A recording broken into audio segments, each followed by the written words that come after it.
0세부터 100세까지 모두 다 책 읽는 다올책 사랑방입니다. 오늘은 소비자 운동을 확산시켜서 소비자의 권리를 보호한 랠프 네이더에 대해서 들려드릴게요. 미국 소비자 보호 운동의 선구자이며 변호사인 랠프 네이더.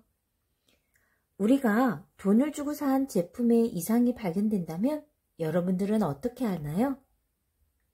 당연히 소비자 보호단체나 고발센터를 통해 제조회사에 항의를 해야겠죠? 과자에서 쥐가 나왔다면? 그런 것을 사람들에게 먹으라고 한다면 얼마나 위험할까요? 소비자가 스스로 자기 권리를 찾을 수 있도록 노력하는 운동을 소비자 운동이라고 해요. 1960년대의 미국은 지금과 달리 소비자의 권리가 크게 보장되지 않던 시기였어요. 당시 변호사였던 랠프 네이더는 친구의 자동차 사고가 계기가 되어 본격적으로 소비자 운동에 뛰어들게 되었대요. 자동차가 운전자의 안전을 전혀 고려하지 않은 채 설계되었다는 걸 발견했다는 거죠. 당시 자동차 회사들은 사고로 인해 죽거나 다치는 건 자동차 문제가 아닌 운전자의 실수라고 주장했어요. 어떤 속도로도 위험이라는 책을 내고 혼자서 거대한 자동차 기업인 GM을 상대로 소송을 제기한 사람이 바로 랠프 네이더랍니다. 개인이 대기업을 상대로 법정 싸움을 한다는 건 당시로선 상상도 못할 일이었대요. 책에는 GM의 특정 자동차가 전복사고의 위험이 높다는 사실을 증거자료로 첨부해 폭로하는 내용을 담고 있었죠. 사람들은 큰 관심을 보이지 않았지만 GM은 달랐어요. GM의 직원들은 랠프 네이더의 약점을 잡기 위해 뒷조사를 하기 시작했고 협박도 서슴지 않았죠. 랠프 네이더는 굴하지 않고 추가로 GM의 협박에 대한 소송도 진행했고요. GM의 이런 행동이 뉴스를 통해 알려지면서 오히려 사람들의 관심을 끌게 되었고 랠프 네이더의 책은 베스트셀러가 되었다고 합니다. 사건이 전국적으로 확대되자 GM 사장은 자동차의 설계 결함을 인정하고 랠프 네이더에게 공식적으로 사과했죠. 소비자의 권리를 찾는 운동, 사이버 네이더리즘에 대해서 잠깐 들려줄게요. 소비자의 권리. 소비자들이 전자상거래 과정에서 발생한 불만과 문제점을 고발해 스스로 권리를 찾고자 하는 운동을 네이더리즘이라고 합니다. 이 용어는 1964년 미국의 랠프 네이더가 제너럴 모터스 GM을 상대로 승리한 사건이 소비자 보호 운동의 새로운 기틀을 마련했죠. 최근엔 인터넷이 대중화되면서 온라인에서의 소비자 보호 운동으로 발전했는데 이를 사이버 네이더리즘이라고 해요. 인터넷 쇼핑몰 등 온라인상에서 발생한 문제점에 대해 네티즌이 조직적으로 불매운동을 벌이거나 게시판에 게시글을 올려 회사의 이미지를 깎아내리는 등의 다양한 방법으로 이루어지고 있다고 합니다. 하지만 권리를 잘못 사용하여 아무 잘못 없는 특정 상품을 비방하거나 판매를 방해해서는 안 되겠죠? 사이버 네이더리즘, 소비자의 권리를 찾는 운동이었어요. 다윗과 골리앗의 싸움은 다윗의 승리로 끝났고 랠프 네이더의 소비자의 권리를 찾은 영웅이 되었죠. 미국 의회는 자동차 안전 기준을 정하는 새로운 법을 제정했고 대통령은 랠프 네이더에게 직접 법안에 서명할 수 있는 영예를 주었다고 합니다. 한 개인이 대기업을 굴복시키고 법안까지 바꾸게 한 사건.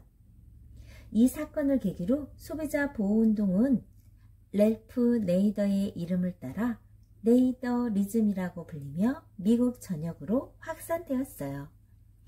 소비자들은 더 이상 기업의 횡포에 움츠러들지 않고 소송과 불매운동 등을 통해 자신의 정당한 권리를 적극적으로 행사하기 시작했죠. 환경오염, 환경파괴, 공해를 일으키는 기업을 상대로 소비자 보호운동을 계속한 랠프 네이더. 처음에는 혼자였지만 점점 뜻을 같이 하는 젊은이들이 모여 자료를 적극적으로 조사하고 분석해 공해를 고발하는 단체도 생겨났고요.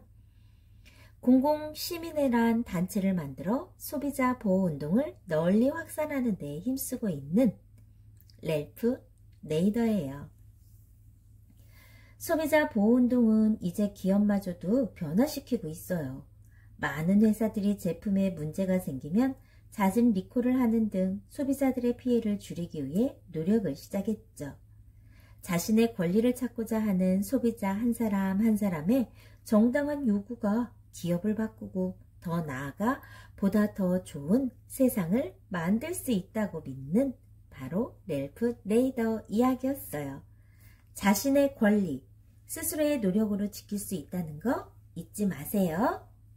자, 정당한 소비자의 권리를 되찾은 랠프 네이더 잠깐 더 들려줄게요.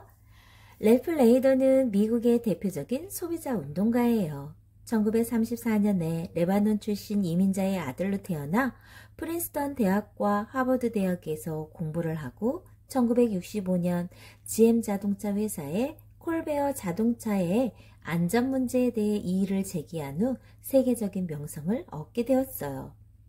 네이더의 어떤 속도로 위험이라는 저서는 자존심 강한 GM사를 곤경으로 몰아넣었죠. GM사는 모든 수단을 동원해 그를 파멸시키려고 했지만 오히려 그의 사생활을 침해한 GM사의 비열한 행위가 공개됨에 따라 GM사의 사장이 미국 상원의 특별위원회에서 공개 사과하는 망신을 당해요. 이 일로 인해 리콜 제도가 만들어졌고 이는 제조사 책임 제도인 PL의 바탕이 되었어요. 네이더의 승리는 독과점 기업의 횡포에 시달려왔던 미국 소비자들 기업의 독주를 경고하고 반성을 촉구하는 동시에 불량 제품이나 공해 요인 등을 적극적으로 고발하는 고발형 소비자 운동의 전환점이 됐죠.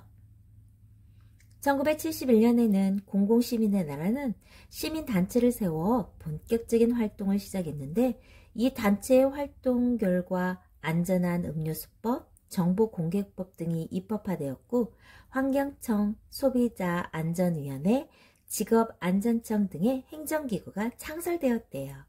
네이더가 현재까지 몸담고 있는 시민단체만 20개가 넘고 아직도 소비자 보호를 위해 여러 가지 노력을 기울이고 있다고 합니다.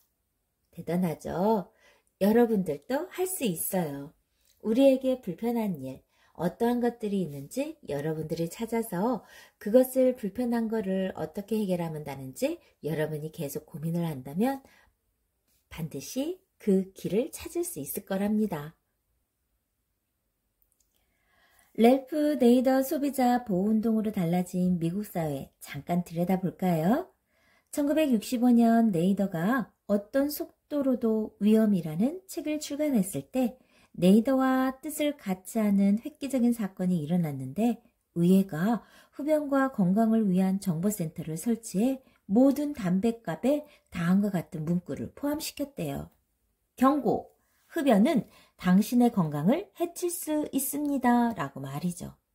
이것을 시작으로 미국 사회에서 기나긴 흡연 반대 운동이 일어났고 1964년 이전까지만 해도 흡연은 미국식 생활 방식의 일부였는데 이러한 사회 운동을 바탕으로 20세기 말에는 흡연 금지가 입법화되고 흡연자들은 건물 밖에 나가서 겨우 담배를 필 수 있게 되었어요.